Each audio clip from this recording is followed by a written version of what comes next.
सुंदरता का मूल्य। एक अति सुंदर महिला ने विमान में प्रवेश किया और अपनी सीट की तलाश में नज़रें इधर उधर घुमाई। उसने देखा कि उसकी सीट एक ऐसे व्यक्ति के बगल में है जिसके दोनों हाथ नहीं हैं। महिला को उस अपाहिज व्यक्ति के पास बैठने में झिझक हुई। उस सुंदर महिला ने एयर होस्टेस से बोली, मैं इस सीट पर सुविधापूर्वक यात्रा नहीं कर पाऊंगी क्योंकि साथ की सीट पर जो व्यक्ति बैठा हुआ है उसके दोनों हाथ नहीं हैं। उस सुंदर महिला ने एयर होस्टेस से सीट बदलने हेतु आग्रह किया। असहज हुई एयर होस्टेस ने पूछा, मैम क्या आप मुझे कारण बता सकती हैं? सुंदर महिला ने जवाब दिया, मैं ऐसे लोगों को पसंद नहीं करती हूँ। मैं ऐसे व्यक्ति के पास बैठकर यात्रा नहीं कर पाऊंगी।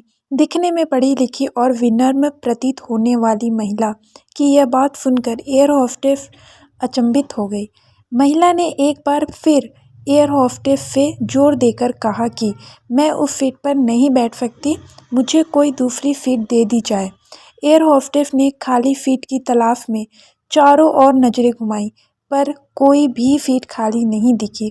एयर होस्टेस ने महिला से कहा कि मैडम इस इकोनॉमिक क्लास में कोई भी सीट खाली नहीं है, किंतु यात्रियों की सुविधा का ध्यान रखना हमारा दायित्व है। मैं विमान के कप्तान से बात करती हूँ, कृपया तब तक थोड़ा धैर्य रखें। ऐसा कहकर एयर होस्टेस कप्तान से बात करने चली गई।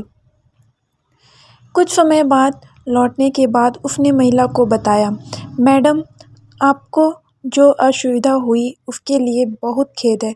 इस पूरे विमान में केवल एक सीट खाली है और वह प्रथम श्रेणी में है। मैंने हमारी टीम से बात की और हमने एक असाधारण निर्णय लिया। एक यात्री को इकोनॉमी क्लास से प्रथम श्रेणी में भेजने का कार्य हमारी कंपनी के इतिहास में पहली बार हो रहा है।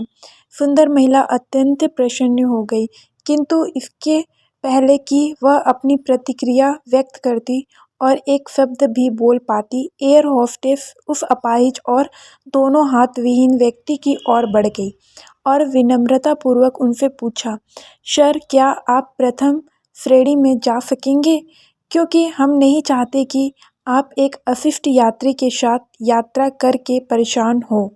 ये बात सुनकर सभी यात्रियों ने ताली बजाकर इस निर्णय का स्वागत किया। वह अति सुंदर दिखने वाली महिला तो अब शर्म से नजरें ही नहीं उठा पा रही थी।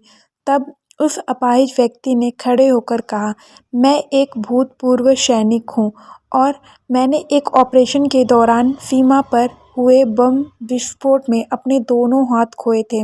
सबसे पहले जब मैंने इन देवी जी की चर्चा सुनी तब मैं सोच रहा था कि मैंने भी किन लोगों की सुरक्षा के लिए अपनी जान जोखिम में डाली और अपने हाथ खोए। लेकिन जब आप सभी की प्रतिक्रिया देखी तो अब अपने आप पर गर्व महसूस हो रहा है कि मैंने अपने देश और देशवासियों की खातिर अपने दोनों हाथ खोए। और इतना कहकर वह प्रथम श्रेणी में चले गए। सुंदर महिला पूरी तरह से शर्मिंदा होकर सर झुकाए सीट पर बैठ गई। अगर विचारों में उदारता नहीं है तो ऐसी सुंदरता का कोई मूल्य नहीं है।